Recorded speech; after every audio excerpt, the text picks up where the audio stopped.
ప్రతి కంట్రీ ఏదో ఒక ఎకనామిక్ సిస్టమ్ని ఫాలో అవుతుంది. బేసిక్గా ఈ ఎకనామిక్ సిస్టమ్ని బేస్ చేసుకొని left, right, centre leaning economies అని మనం అనుకుంటూ ఉంటాము. ఈ లెఫ్ట్, రైట్, సెంటర్ అంటే ఇండైరెక్ట్గా కమ్యూనిస్ట్, క్యాపిటలిస్ట్ అండ్ సోషలిస్ట్ ఎకానమీస్ని రిఫర్స్ చేస్తున్నట్టు. కమ్యూనిస్ట్ అండ్ క్యాపిటలిస్ట్ ఎకానమీలను కలిపితే సోషలిస్ట్ ఎకానమీ ఫామ్ అవుతుంది. అయితే అసలు కమ్యూనిజం అండ్ క్యాపిటలిజం అంటే ఏంటో ఈరోజు తెలుసుకుందాం. ఫస్ట్ కమ్యూనిజంను తీసుకుంటే కమ్యూనిజం డెఫినేషన్ ప్రకారం ఎకానమీలో ప్రతి వ్యక్తి తన సామర్థ్యాన్ని మీరా కష్టపడి బేసిక్ నీడ్స్కి అవసరమైన రాబడి మాత్రమే పొందడము. ఎగ్జాంపుల్కి ఫిజికల్గా ఫిట్గా ఉన్న ఒక వ్యక్తి రోజంతా కష్టపడి 100 రూపాయలు సంపాదిస్తే బలహీనంగా ఉన్న వ్యక్తి తనకు చేతనైనంత కష్టపడి అదే 100 రూపాయలు సంపాదిస్తాడు. సాధారణంగా మనకు తెలిసింది శ్రమకు తగ్గ ఫలం. కానీ కమ్యూనిజంలో సామర్థ్యాలతో సంబంధం లేకుండా అందరి బేసిక్ నీడ్స్ ఫుల్ఫిల్ అయ్యేలాగా ఉంటాయి పాలసీస్. ఎందుకంటే అసలు కమ్యూనిజం లక్ష్యమే అది. అందరూ ఈక్వల్గా క్లాస్లెస్, మనీలెస్ సొసైటీని క్రియేట్ చేయడం. సమాజంలో ఉన్నవాడు లేనివాడని వ్యత్యాసం ఉండకూడదు, అందరికీ అన్ని ఫలాలు అందాలి. ఇదే కమ్యూనిజం మెయిన్ ఎజెండా. అయితే కమ్యూనిస్ట్ ఆర్ లెఫ్టిస్ట్ అనే పదం వినగానే మనలో చాలామందికి చైనా గుర్తొస్తుంది. ఇంకా Karl Marx and Soviet Union కూడా. China, North Korea, Laos, Vietnam ఈ కంట్రీస్ అన్ని కమ్యూనిజంని ఫాలో అవుతాయి. జర్మన్ ఫిలాసఫర్ కార్ల్ మార్క్స్ని ఫాదర్ ఆఫ్ కమ్యూనిజం అంటారు. ఈయన రాసిన కమ్యూనిస్టు మేనిఫెస్టోలో కమ్యూనిజం గురించి చాలా డీటెయిల్గా వివరించారు. అయితే Karl Marx idea of communism ఎలాంటి పరిస్థితులలో వచ్చిందో తెలుసుకోవడం చాలా ముఖ్యం. ఇండస్ట్రియల్ రెవల్యూషన్స్ మొదలయ్యాక అంటే 1760s తర్వాత పేద, ధనిక వర్గాల మధ్య వ్యత్యాసం పెరుగుతూ వచ్చింది. పేదల శ్రమని ధనికులు దోచుకోవడం, వారిని ఎక్కువసేపు పనిచేయించి చాలా తక్కువ వేజెస్ పే చేయడం, వారి సోషల్ అండ్ హెల్త్ ఇష్యూస్ మీద కన్సర్న్ చూపించకుండా కేవలం లాభాలు మాత్రమే ధనికులైన యజమానుల జేబులోకి చేరడం, ఉన్నవాడే ఇంకా ఎక్కువ సంపాదించుకోవడం జరిగింది. ఇదంతా గమనించిన కార్ల్ మార్క్స్ ఈ దారుణమైన పరిస్థితి మారాలంటే పేద, ధనిక అని తేడా లేకుండా ప్రతి ఒక్కరికి లాభంలో వాటా ఉండాలని, ప్రతి ఒక్కరూ ఒక లేబర్లా మాత్రమే కాకుండా ఆ ఫ్యాక్టరీ యాజమాన్యంలో భాగస్వాములు అవ్వాలన్నది కార్ల్ మార్క్స్ ఆలోచన. ఈ కైండ్ ఆఫ్ కమ్యూనిజంని మార్క్సిజం అని కూడా అంటారు. అయితే ఇది ప్రాక్టికల్గా వర్కౌట్ అవుతుందా, విధులేంటి ఇవన్నీ కార్ల్ మార్క్స్ చెప్పలేకపోయారు. ఎందుకంటే ఆయనేదో సైంటిస్టో ఎకానమిస్టో కాదు, ఒక ఫిలాసఫర్. ప్రజలందరూ సమానంగా ఏ బాధలు లేకుండా ఆనందంగా ఉండాలని ఒక ఉటోపియాని కార్ల్ మార్క్స్ ఊహించుకున్నారు. అయితే కమ్యూనిజం ప్రాక్టికల్ ఫంక్షనాలిటీ మాత్రం 1917లో రష్యన్ రెవల్యూషన్ తర్వాత లెనిన్ లీడర్షిప్ కింద ఫస్ట్ టైం వరల్డ్ చూసింది. 1917 రష్యన్ రెవల్యూషన్ తర్వాత లెనిన్ లీడర్షిప్లో రష్యన్ మోనార్క్ని అంటే రాజరికాన్ని గద్దెదించి కమ్యూనిజంని ఎస్టాబ్లిష్ చేశారు. ఫస్ట్ లేబర్ హ్యూమన్ రైట్స్కి రికగ్నైజేషన్ వచ్చింది ఈ టైంలోనే. మనం ఈనాటికి ఫాలో అవుతున్న fixed working horse 8 hours per day, 5 days a week అప్పుడు ఫిక్స్ చేసినవే. అంతకు ముందు వరకు 12 to 15 hours లేబర్స్ ఫ్యాక్టరీస్లో పనిచేసేవాళ్ళు. అయితే లెనిన్ ధనిక అంటే డబ్బు ఉన్న వర్గానికి చెందిన ల్యాండ్స్ని తీసుకొని పేద ప్రజలకు పంచారు. ఫ్యాక్టరీస్ అన్ని నేషనలైజ్ చేశారు. నిజానికి ఒరిజినల్ కమ్యూనిజంలో నేషనలిజం కాన్సెప్ట్ లేదు, బట్ లెనిన్ దాన్ని మార్చేశారు. ఇలా తన పవర్ని యూజ్ చేసి దేశంలో వేరే ఏ పొలిటికల్ పార్టీ లేకుండా చేశారు. రష్యా ఒక వన్ పార్టీ కంట్రీగా మారిపోయింది. లెనిన్ గవర్నమెంట్కి కానీ, గవర్నమెంట్ పాలసీస్కి కానీ, కమ్యూనిజంకి కానీ వ్యతిరేకంగా ఎవరు మాట్లాడడమే కాదు, కనీసం అనుమానం వచ్చినా పోలీసులు జైళ్లలో వేసేవారు. ఇలా ఫ్రీడమ్ ఆఫ్ ఎక్స్ప్రెషన్ని తొక్కేశారు. అయితే 1924లో లెనిన్ చనిపోయాక స్టాలిన్ పవర్లోకి వచ్చారు. Stalin communism ideology original Marxism కంటే చాలా డిఫరెంట్గా ఉండేది. స్టాలిన్ గవర్నమెంట్కి ఎక్కువ రెవెన్యూ జనరేట్ చేసేలాగా పాలసీస్ని ఇంప్లిమెంట్ చేశారు. వర్కర్స్ సంక్షేమాల గురించి పట్టించుకోలేదు. గవర్నమెంట్కి ఎక్కువ ఆదాయం రావాలంటే వర్కర్స్ ఎక్కువ శ్రమించాలని వర్కింగ్ హార్స్ని మళ్లీ పెంచేశాడు. Workers situation pre Russian revolution కంటే చాలా దారుణంగా మారిపోయింది. అంతకుముందు రిచ్ ఫ్యాక్టరీ ఓనర్స్ జేబులోకి వెళ్లాల్సిన హ్యూజ్ ప్రాఫిట్స్ ఇప్పుడు గవర్నమెంట్ చేతిలోకి వెళ్ళాయి. సో చాలామంది స్టాలిన్ ఐడియా ఆఫ్ కమ్యూనిజాన్ని స్టేట్ క్యాపిటలిజం అని కూడా అంటారు. దీనికి కమ్యూనిజంతో సంబంధం లేదు, ఇది క్యాపిటలిజంలోకి వస్తుంది. అయితే సోవియట్ యూనియన్లో మొదటిగా డెవలప్ అయిన కమ్యూనిజం ప్రపంచం మొత్తం స్ప్రెడ్ అయింది. చైనాలో కమ్యూనిజంని ఇంప్లిమెంట్ చేసింది మావో జెడాంగ్. కానీ Mao idea of communism Stalin, లెనిన్ల కంటే చాలా దారుణంగా అండ్ వైలెంట్గా ఉండేది. పొలిటికల్ పవర్ అనేది ఒక బ్యారెల్ ఆఫ్ గన్ మీద డిపెండెంట్ అయ్యుంటుందని మావో నమ్మేవారు. ఇండైరెక్ట్గా ఆయన వాయిలెన్స్తోనే పవర్ వస్తుంది అని నమ్మేవారు. ఈ రోజు మనం ఇండియాలో వినే మావోలిస్టులు మావో ఫాలోవర్సే. పవర్ కావాలంటే వాయిలెన్స్ తప్పదు అనే సిద్ధాంతాన్ని నమ్మేవాళ్ళు. పేరుకు కమ్యూనిజం కానీ ఆ ముసుగులో చాలా కంట్రీస్ డిక్టేటర్షిప్లోకి వెళ్ళిపోయాయి. కమ్యూనిస్ట్ కంట్రీస్లో వన్ పార్టీ రూల్ ఉంటుంది. ఒక classless, మనీలెస్, socially equal society create చేయాలనే ఆలోచనతో మొదలైన communism one party rule, dictatorship, restricted freedom లాంటి సిచ్యువేషన్స్కి దారితీసింది. పొలిటికల్గా ప్రపంచమంతా ప్రభావం చూపింది కమ్యూనిజం. అయితే ఇండియాలో ఎలాంటి ఎఫెక్ట్ చూపించింది? 1925లో ఫస్ట్ కమ్యూనిస్ట్ పార్టీ సిపిఐ అంటే కమ్యూనిస్ట్ పార్టీ ఆఫ్ ఇండియా ఏర్పడింది. ఈ పార్టీ దాదాపు అన్ని జనరల్ ఎలక్షన్స్లోనూ పార్టిసిపేట్ చేసేది. 1964లో సిపిఐ నుండి 2 పార్టీస్ ఏర్పడ్డాయి, CPI Marxist and CPI Maoist. ఈ సిపిఐ మావోయిస్ట్ పార్టీని ప్రస్తుతం ఇండియాలో UAPA unlawful activities prevention act కింద బ్యాన్ చేశారు. ఎందుకంటే Mao violent and extremist ideology గురించి మనం ఇందాకే మాట్లాడుకున్నాం. CPI Marxist party Kerala, West Bengal, Manipur, తమిళనాడులో మంచి ఇన్ఫ్లుయెన్స్ చూపిస్తుంది. కానీ ఎలక్షన్స్లో కంటిన్యూడ్ పూర్ పర్ఫార్మెన్స్ వల్ల ఏప్రిల్ 10, 2023లో సిపిఐకి నేషనల్ పార్టీ హోదాని ఎలక్షన్ కమిషన్ తీసేసింది. ఇప్పటికీ గ్యాస్ ధరలు పెరిగినా, పెట్రోల్ రేట్ పెరిగినా, పేదవారికి నష్టం కలిగించే పని ప్రభుత్వం చేసినా మనకు కనిపించేది ఎర్రజెండానే. అదే communist party of India Marxism.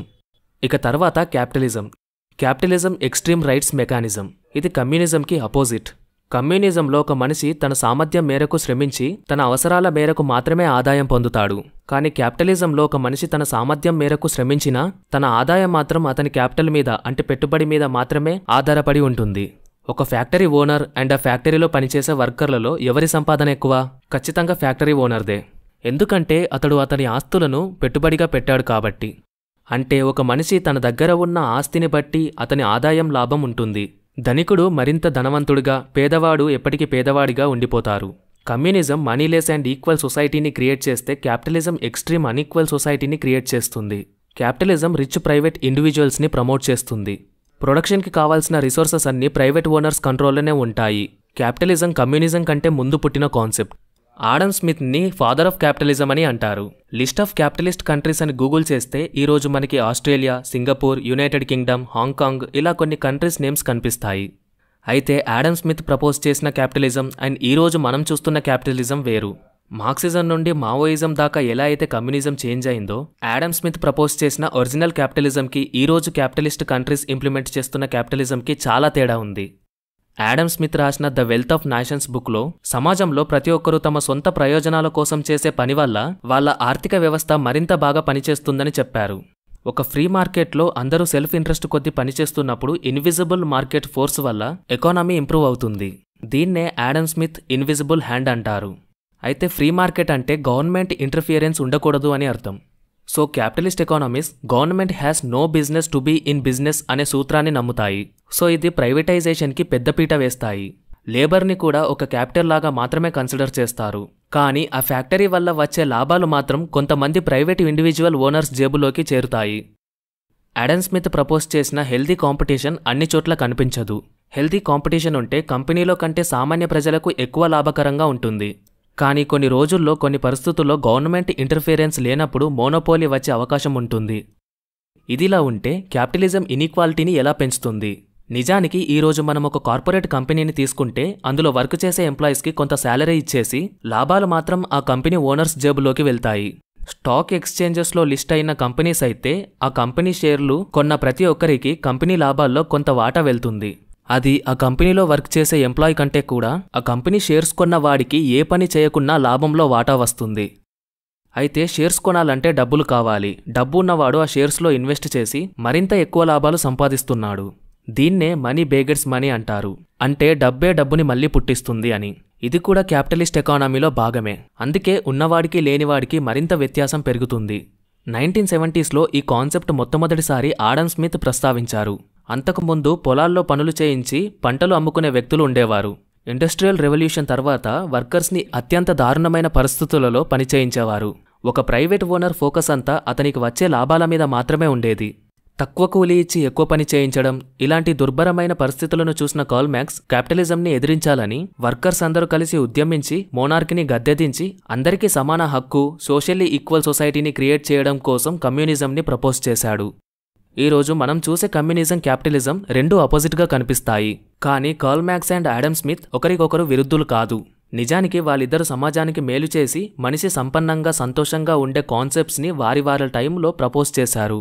ఆ కాన్సెప్ట్స్ని పొలిటీషియన్స్, బిజినెస్ మెన్ తమ సొంత ప్రయోజనాలకు స్వార్థంతో కమ్యూనిజం అండ్ క్యాపిటలిజాన్ని వారికి అనుగుణంగా మార్చుకున్నారు. కమ్యూనిజం, క్యాపిటలిజం గురించి మనం ఇంతకుముందు చూసాం. ఇవి రెండు ఎక్స్ట్రీమ్ పాయింట్స్ అయితే వీటి రెండిటి మధ్యలో మనకు కనిపించే గ్రే ఏరియాని సోషలిజం అంటాం. ఇది మిక్స్డ్ ఎకానమీ అని చెప్పొచ్చు. కమ్యూనిజం అండ్ క్యాపిటలిజంలో ఒకటి అవసరాన్ని మేర ఆదాయాన్ని ప్రపోజ్ చేస్తే ఇంకోటి పెట్టుబడి మేర ఆదాయాన్ని ప్రపోజ్ చేస్తుంది. మరి సోషలిజం విషయానికి వస్తే సామర్థ్యం మేరకు కష్టం, సహకారం మేరకు ఆదాయం. ఒక సొసైటీకి కావాల్సిన ఎడ్యుకేషన్, హెల్త్ కేర్, ఇన్ఫ్రాస్ట్రక్చర్ మీద ఫోకస్ చేస్తుంది. సొసైటీలో ఇండివిజువల్ ఇంట్రెస్ట్తో పనిచేయడం వల్ల సమాజానికి మేలు జరుగుతుందని క్యాపిటలిజం వచ్చింది. అదే టైంలో పెరిగిన ఇండస్ట్రియల్ రెవల్యూషన్ వల్ల, దురాశ పెరిగిన ధనిక యజమానుల వల్ల పేద ప్రజలు బలి అవుతున్న క్రమంలో ఇన్ఈక్వాలిటీ పెరిగిపోతున్న టైంలో కమ్యూనిజం స్టార్ట్ అయింది. అయితే ఈ కమ్యూనిజం, క్యాపిటలిజం రెండు వాటి ఒరిజినల్ థియరీకి చాలా డిఫరెంట్ వేలో దేశాన్ని బట్టి, అక్కడ రాజకీయ నాయకులను బట్టి మారిపోయాయి. మన దేశానికి స్వాతంత్రం వచ్చినప్పుడు చైనాలో ఆల్రెడీ మావో జెడాంగ్ ఇన్ఫ్లుయెన్స్ చాలా ఎక్కువగా ఉంది. అంటే కమ్యూనిజం అప్పుడప్పుడే చైనాలో స్టార్ట్ అయింది. ఇంకోవైపు అమెరికా 1930 తర్వాత కంప్లీట్గా క్యాపిటలిస్ట్ పాలసీస్ని ఇంప్లిమెంట్ చేసే పనిలో పడింది. నిజానికి రెండో ప్రపంచ యుద్ధం ఈ రెండు ఐడియాలజీస్కి మధ్య జరిగిందనే చెప్పుకోవచ్చు.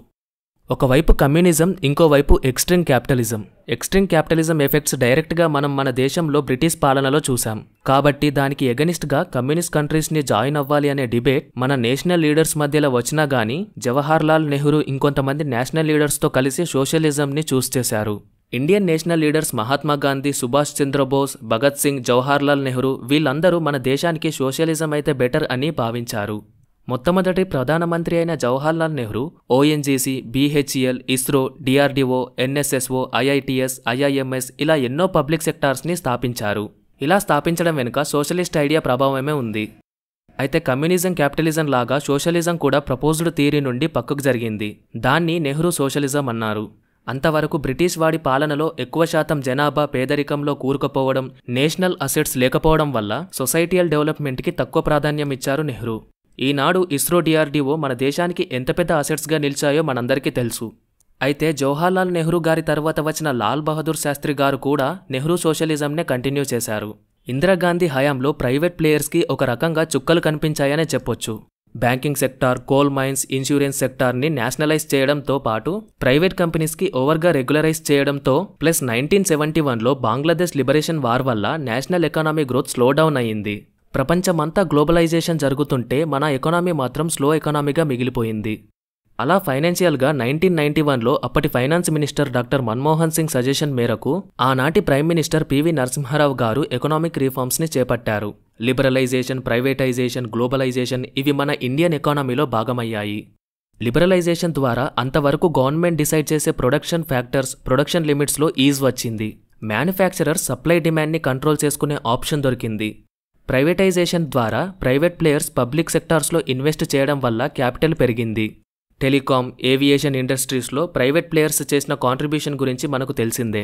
గ్లోబలైజేషన్తో ఎఫ్డిఐ, ఫారెన్ డైరెక్ట్ ఇన్వెస్ట్మెంట్కి మన ఇండియన్ ఎకానమీ ఓపెన్ అప్ అయింది. సో మొత్తానికి మన ఇండియన్ ఎకానమీ మిక్స్డ్ ఎకానమీగా మనం చెప్పొచ్చు. అయితే ఈ మధ్య ప్రైవేటైజ్ అవుతున్న కొన్ని పిఎస్యూస్, పబ్లిక్ సెక్టార్ అండర్టేకింగ్స్ మనం బాగా రిలేట్ చేసుకోగలిగింది Vizag steel plant. National highways, airports, coal మైన్స్లో చూస్తున్న మోనోపోలీ అంటే ఏకఛత్రాధిపత్యం ఇవన్నీ మనం చూస్తూనే ఉన్నాము. వీటిపైన మీ ఒపీనియన్ ఏంటో కామెంట్ల రూపంలో తెలియజేయండి. సో ఇది గైస్ ఇవాళటి వీడియో. మీకు గనుక ఈ వీడియో నచ్చినట్టయితే please do subscribe to the channel and అలాగే వీడియోని లైక్ చేసి షేర్ చేయండి. Thanks for watching.